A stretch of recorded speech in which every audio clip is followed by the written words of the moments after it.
The human skeleton is actually divided into two parts. There's the axial skeleton, which is kind of like the base of the body. So this is going to include your skull, your vertebral column, and your rib cage, your thorax. So again, this is the base where all the other parts, or the appendicular skeleton, will actually attach to or branch off of. So the axial skeleton is the skull, vertebral column, and thorax, and the appendicular skeleton then are your appendages, your arms, legs, and those structures that are basically attached to the axial skeleton. And you can see here on this diagram, which is in your packet, that you have this axial skeleton in blue, and then everything in pink is the appendicular skeleton. So at this point, we're going to start looking at the individual bones of the body and different processes or parts of each of those bones that you're required to identify. We're going to start with the skull. Your skull, although we call it the skull, is actually made up of several different bones. You have two parietal bones, two temporal bones, a frontal, occipital, a sphenoid, and an ethmoid bone, and then also is comprised of the various bones that make up your face. So the skull is not just one big massive bone, there's actually several different kinds of bones put together in order to form your skull.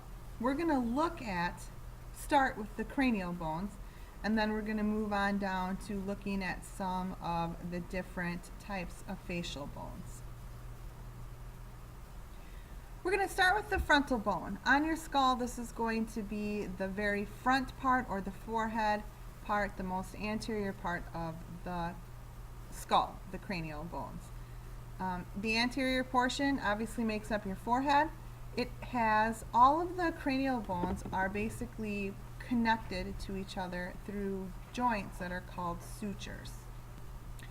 These special kind of joints, which are called sutures, are immovable, and they're found in places where the bones want to connect with each other, but we don't want to have any movement to occur. So for instance, we don't want to have your cranial bones moving back and forth. So they're held together in place by these immovable joints called sutures. So the frontal bone is going to be joined by the two parietal bones by the coronal suture. And if you think of coronal suture, it's going to be right around the top here, right about there. So think of like coronal crown, that's where a crown would kind of sit. The glabella is this area here in this white square. It's the very smooth portion of the frontal bone that occurs right between your eyes, and it's going to be pretty much right where your frontal bone is going to connect to the two nasal bones, or to the nasal bone, sorry. So if you look here at the skull that I have right here, the frontal bone is going to be right here. This bone right here, B, is going to be where the glabella is, or this area right between. And then if you look real carefully, you can see, I don't know how far down I can get it, this suture line right here, which is going to be the coronal suture, this immovable joint. Okay, so the frontal bone is the bone that's going to be right here. So next we're going to look at the two parietal bones, and these are bones that are located at the very top part of your head. So here's the top part. You can see the nose, the nasal bones right here. So this would be the frontal bone that we just talked about. Here's the coronal suture that's going to separate the frontal from the two parietals. So these are directly on top of your head on either side.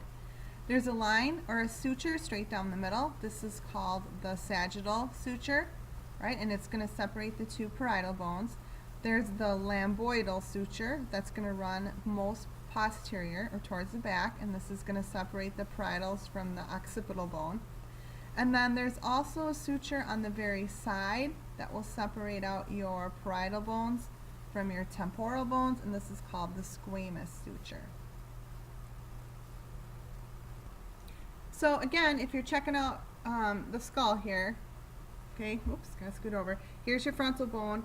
Your two parietal bones are right here. So here's one parietal bone, here's the other parietal bone. If you get real close, it's not the best. You can see, again, there's a coronal suture. Okay, this suture going straight up and down then is the sagittal suture. Oops, this way, which is going to separate out the two parietal bones. Then in the back, look at crash. You can actually start to see where that lamboidal suture is, the line right there. Okay, and then the squamous suture will be along the side. My skull is falling apart here, but so far, frontal bone, two parietal bones. Down the middle is the sagittal suture. Along the front is the coronal suture, and in the back is the lamboidal, and along the side then will be the squamous sutures. Alright, moving back to the back of the head then is the occipital bone, which is going to form the very posterior wall and the base of the skull. So it's going to be the very back of your head, and you can kind of feel how it kind of dips in a little bit in your skull. And then it's going to form the underneath. There's an opening in the occipital bone at the very end of it, which is called the foramen magnum. Now, foramen is just a fancy word that you're going to see here in this unit that refers to an opening or a hole. So this is going to be basically the opening where your spinal cord will connect to your brain stem. So, and that's actually part of your occipital bone. The occipital bone then, if you remember, is connected to the two parietal bones by this lamboidal suture.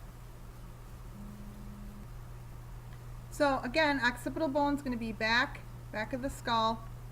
Alright, if you invert the skull then, this opening, or this hole then, is the foramen magnum, and this is going to be where your spinal cord connects to your brainstem. So this whole area back is your occipital bone. And again, I don't know if I can bring it close enough for you to see that lamboidal suture there, that line that makes up the lamboidal suture, which will then connect it to the two parietal bones. Alright, so let's see. This is tricky. You got your frontal bone, your two parietal bones, and now the back occipital bone, right? So the next two bones then are going to be your temporal bones, which are the two bones on either side, right above your ear. So here you go, temporal bones. Two bones that are right below or inferior to the parietal bones. There's actually four major areas or regions of the temporal bones, which we're not going to get into. Just know the general area of those temporal bones and know that they are connected to the parietal bones using the squamous sutures. There are two cranial bones left, the sphenoid bone and the ethmoid bone. We cannot see the ethmoid bone. This is going to be the part of the bone that's really way up deep in your nasal cavity. And it's kind of its main job is basically it is going to hold your brain into place. So the sphenoid bone, however, is going to be a butterfly-shaped bone, and it goes underneath the cranium. So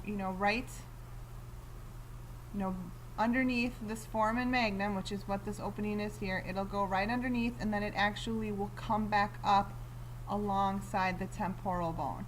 So it kind of makes almost like a U-shaped structure going from underneath all the way up to the side to be next to the temporal bones. So if you look here, it's going to be underneath the foramen magnum, and it will actually come up then along the side of the temporal bone. So that's the sphenoid bone.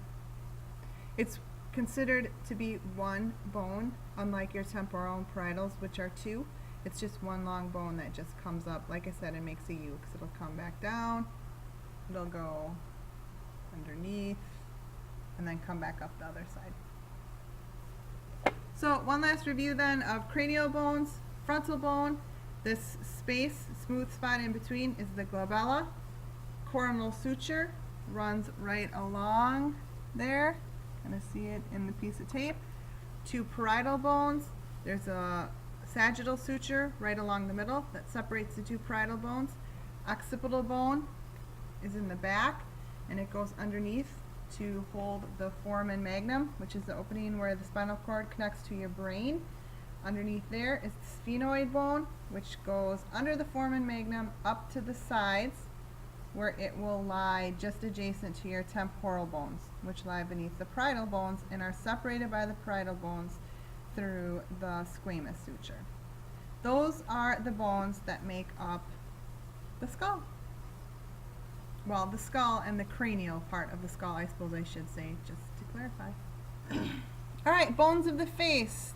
These are obviously going to be this is going to be your nasal bone, right here. Okay, this underneath, which makes up your cheekbones, sort of, like underneath your cheekbone and your upper jaw is your maxilla. Your actual cheekbones, if you can kind of feel that big bump there, is the zygomatic bone, which is in blue here. And then the mandible, which is your lower jaw.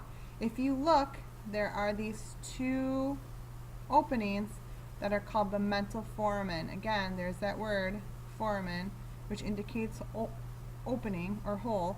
And in the mental foramen, there's two on the bottom of your chin that will end up being a place for muscle attachment so that you can talk and chew.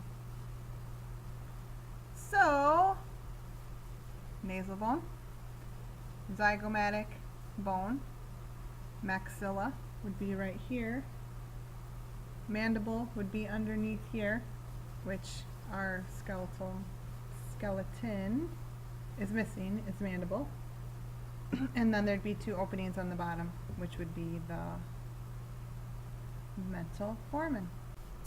Next is your vertebral column. Your vertebral column is made up of 26 individual bones. We separate the entire vertebral column into 5 different areas. The very top part is the cervical area. You get to the part that includes the curve of the spine. That is the thoracic area. Next is the lumbar area. Your sacrum is called the sacral area, and then the coccyx is the coccygeal area. So we divide it up into these 5 different areas. The first 2 vertebrae, the first 2 cervical vertebrae, are given names. The very top one is the atlas, and the second one down is the axis.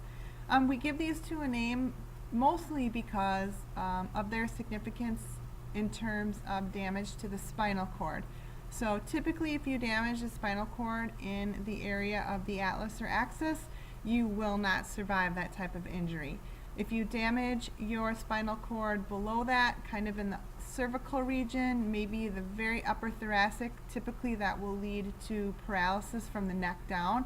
And if you damage the spinal cord in the lower thoracic lumbar type region, then that would typically lead to paralysis from the waist down.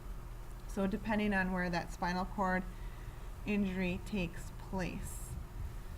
Even though there are 5 different areas, cervical, thoracic, lumbar, sacral, and coccygeal, your vertebrae, each individual vertebrae, they have a slightly different shape from each other. So cervical vertebrae is slightly different than a thoracic vertebrae, which is slightly different than a lumbar vertebrae. However, all vertebrae have basically 5 parts to them.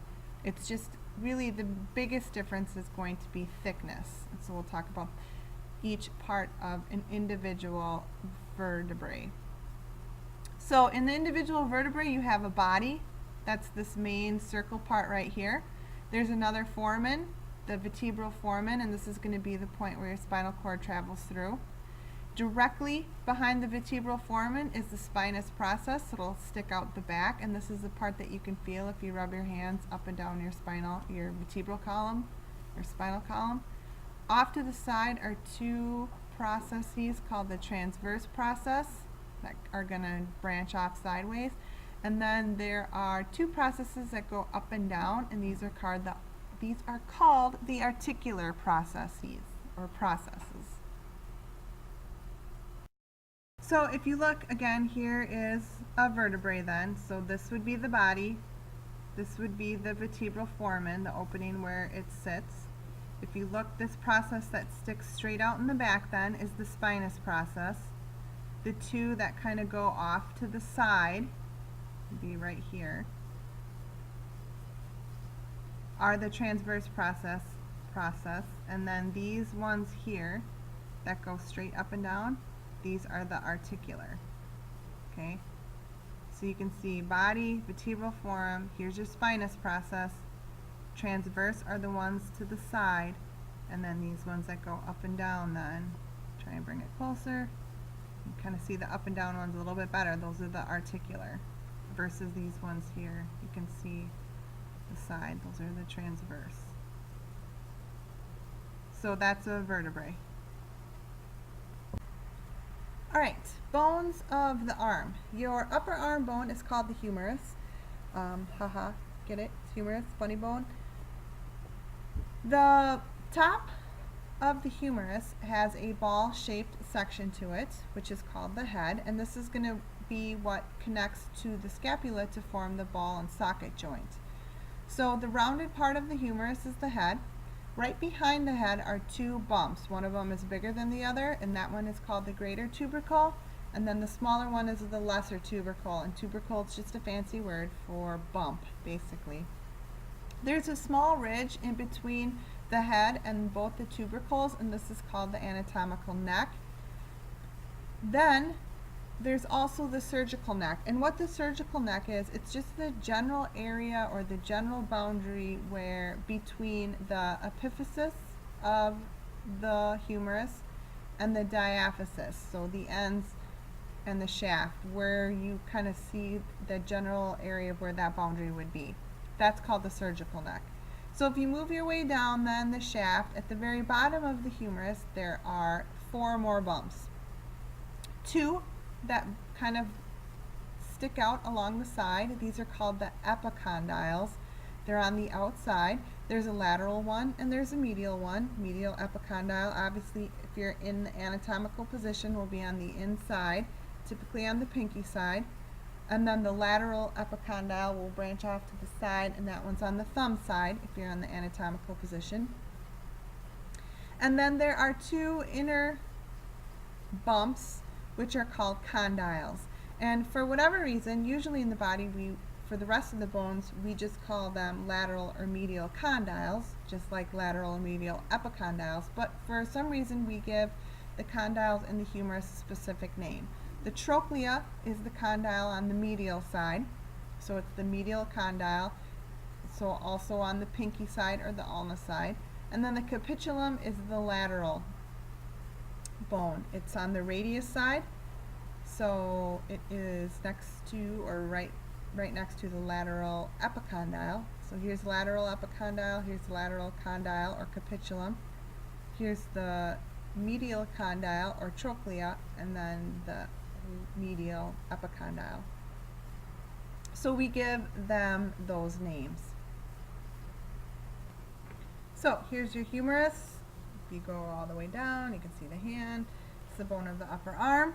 This would be the head region right here, right? The bigger bump is the greater tubercle. The smaller one is the lesser tubercle. The anatomical neck would just kind of sit right along here, separating out the actual ball part of the head to the 2 tubercles. You can see how you have the end or the epiphyses of the bone and versus the diaphysis, which is the shaft. So the surgical neck would just be this right around here, this border where it kind of separates out the ends from the shaft part.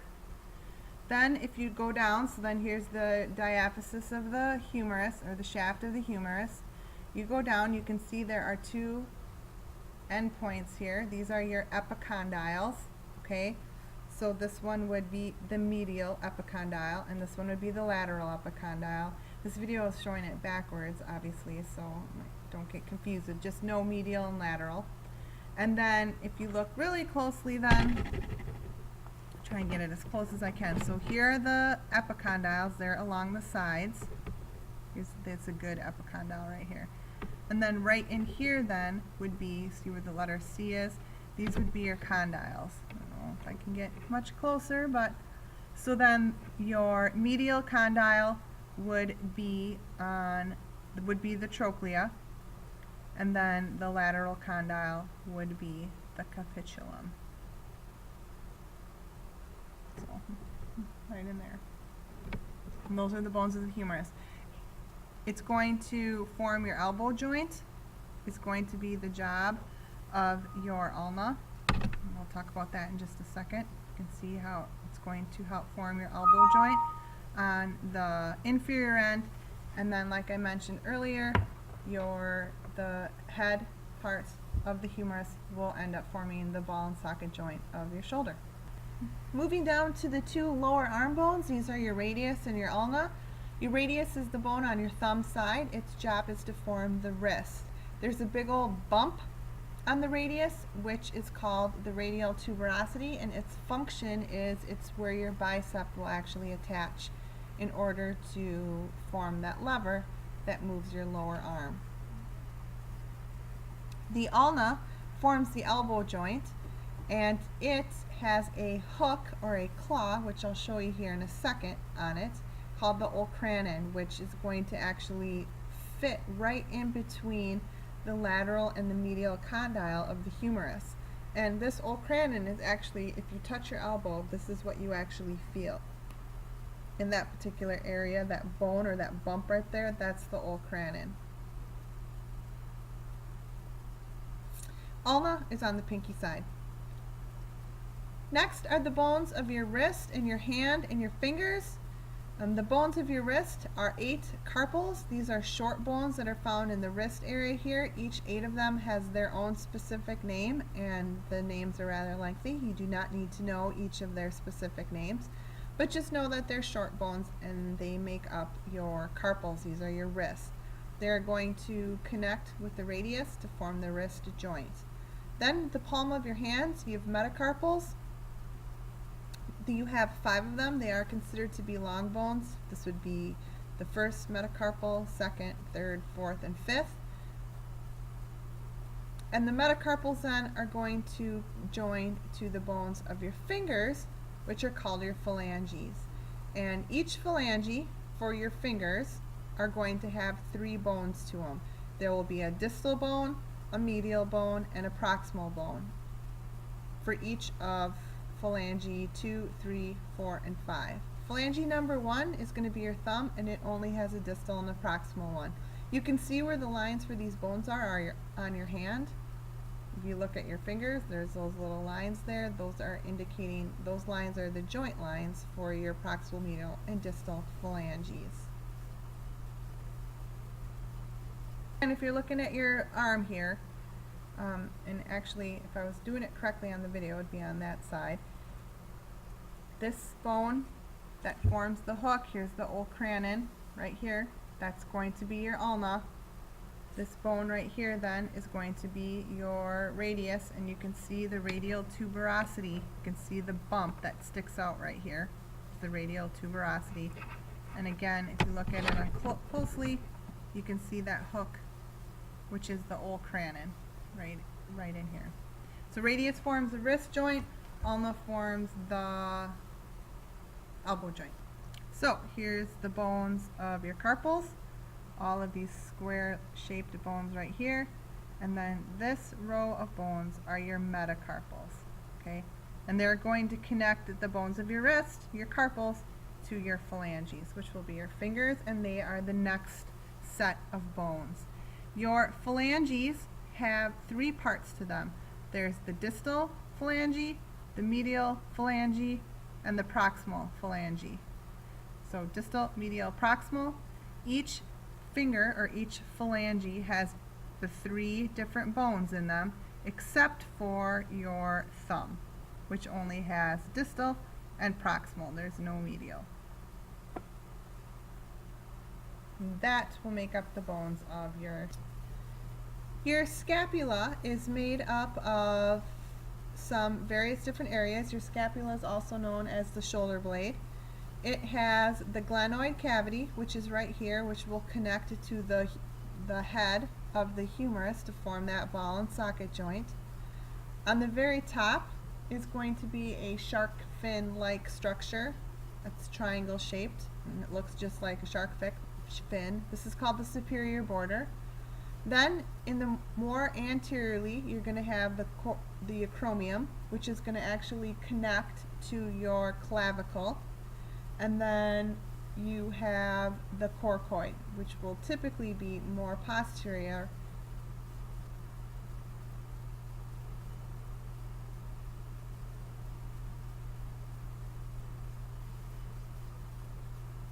Your clavicle then is your collarbone, most commonly broken bone in the body.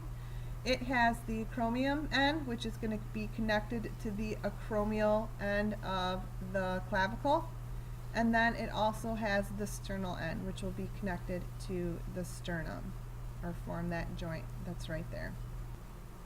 So again, here's the glenoid cavity.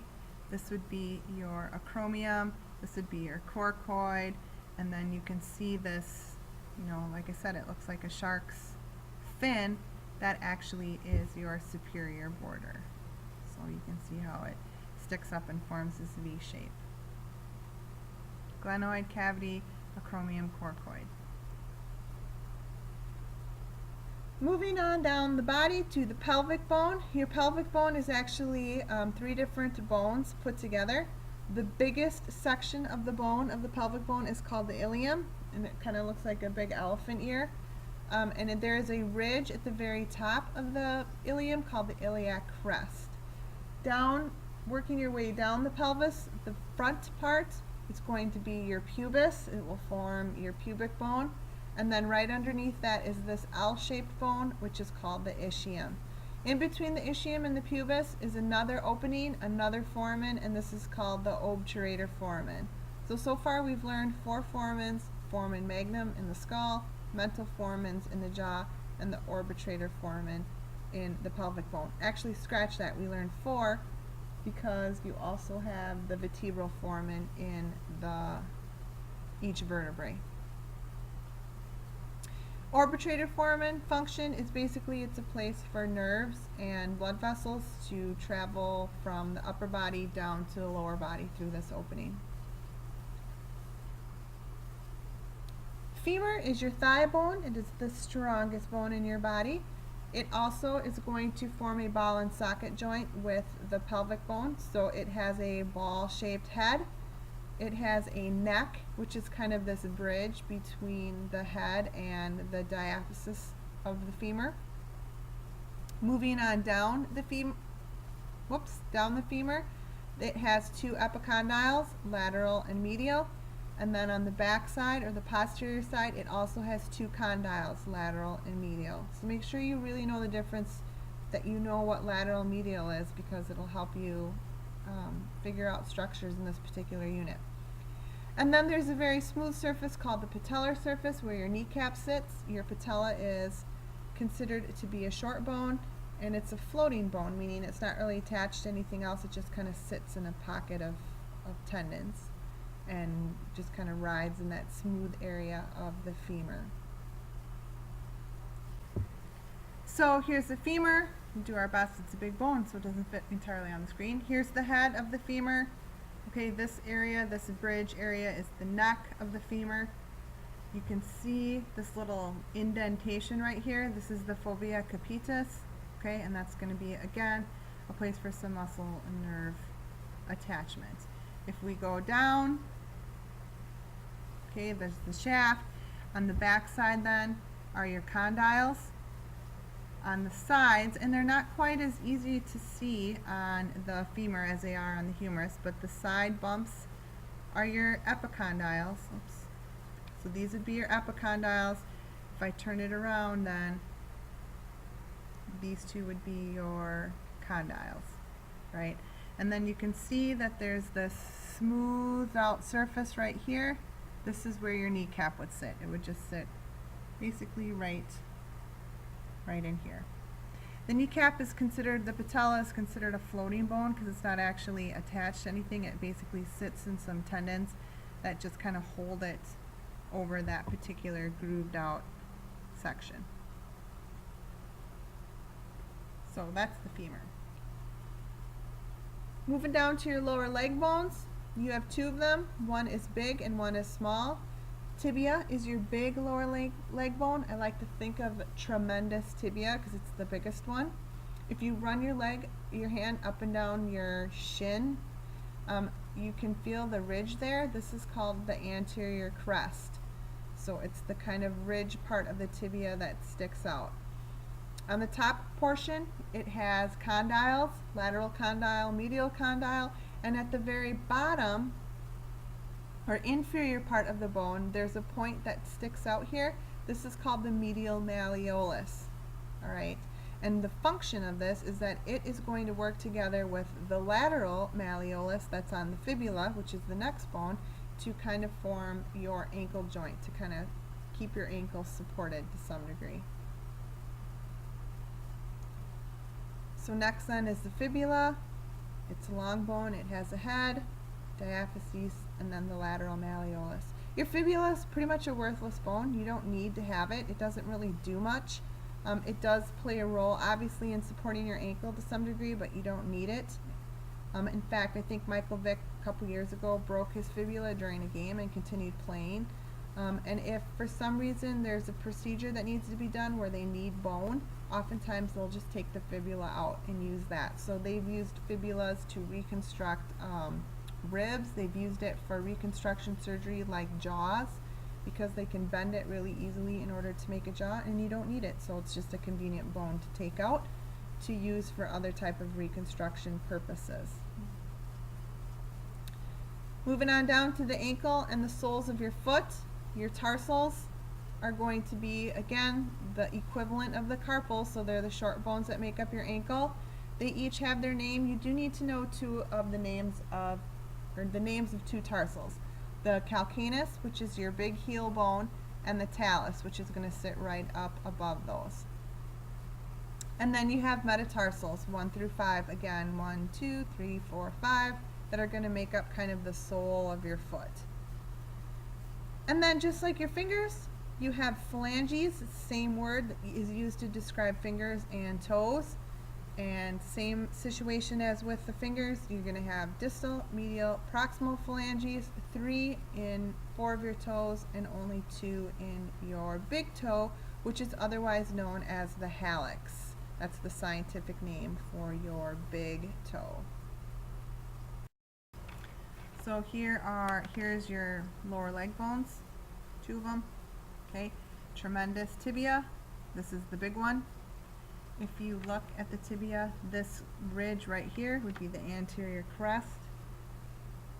And you can actually just feel that.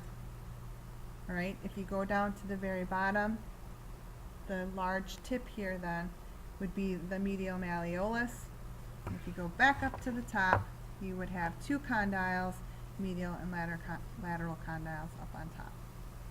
The next bone is going to then be the fibula, which is the smaller of the lower leg bones. It is going to, like I mentioned earlier, help stabilize your ankle joint by having this lateral malleolus on here. Your fibula is actually a pretty worthless bone. You don't even really need it to do a whole lot. I think one year Michael Vick broke this bone in the middle of a football game and finished the game. I mean, it probably hurt him, but you don't need this bone to walk. You don't need it you don't really need it for anything.